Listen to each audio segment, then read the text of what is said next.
ask unanimous consent the quorum be dispensed with. Without objection. Well, Mr. President, in a podcast interview released yesterday, Donald Trump called for Republicans to, quote, take over voting in 15 states in the country. He said, Trump said, the Republicans should say, we want to take over. We want to take things over. Republicans ought to nationalize voting.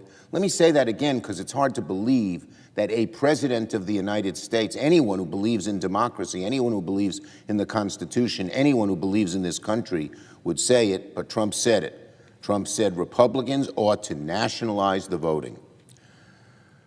This is more dangerous autocratic poison from Donald Trump. What does Donald Trump think he ran for? A dictatorship? President for life in a single-party state where one party runs the elections, like in every other tin pot dictatorship? This president clearly doesn't believe in democracy at all. Never in American history have we had a president so hostile to democratic traditions. Even worse, never have we had a president who breaks the norms that have made this country strong and held them together for centuries, and he just slashes them.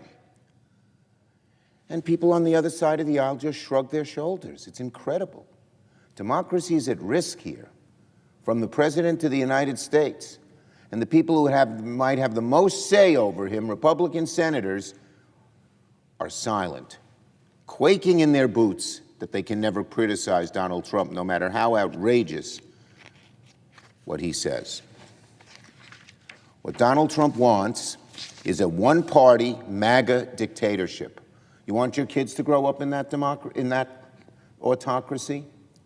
You want your kids to grow up in a one-party MAGA dictatorship, which is what Trump's calling for? He wants MAGA to call the shots and MAGA to control the elections. Democracy trusts the people, but Donald Trump fears the people.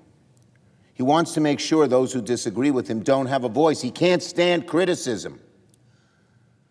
Republicans ought to fiercely condemn Donald Trump's vicious attacks against our democratic systems. They're not only vicious, they're dangerous. Republicans seem to have no problem criticizing Democrats for trying to make it easier to vote, saying we're trying to nationalize elections, yet when Donald Trump actually wants the federal government to control how elections are run in the states, the Republican Senate is silent as mice. And it's not just Donald Trump's words. If it's just his words, you might shrug your shoulders. But it's his actions. He carries these things out. FBI agents raiding election offices in Georgia, Trump ordering his goons to dig up fake evidence of stolen elections and people voting illegally, demanding that states turn over voter rolls to the Department of Justice, which is his own attack dog, threatening to use the Insurrection Act against states he doesn't like. Now, we know why Donald Trump is doing this. He's losing support of the American people, and he knows it, so he doesn't want them to vote. He doesn't want them to have power. The American people are sending his candidates packing at the polls in state after state, most recently in Texas. They're losing elections by dramatic amounts because the people are repudiating Donald Trump. What's his answer? To try and lower people's costs, to try and reduce the chaos in our cities? Oh, no. Take away people's right to vote. Let Donald Trump and his MAGA goons run the election. Democracy, the roots of which tunnel deep into the soil of this great country, has turned against Donald Trump in a truly profound way. We haven't seen anything quite like this, the dramatic drops in the president's popularity and poll numbers.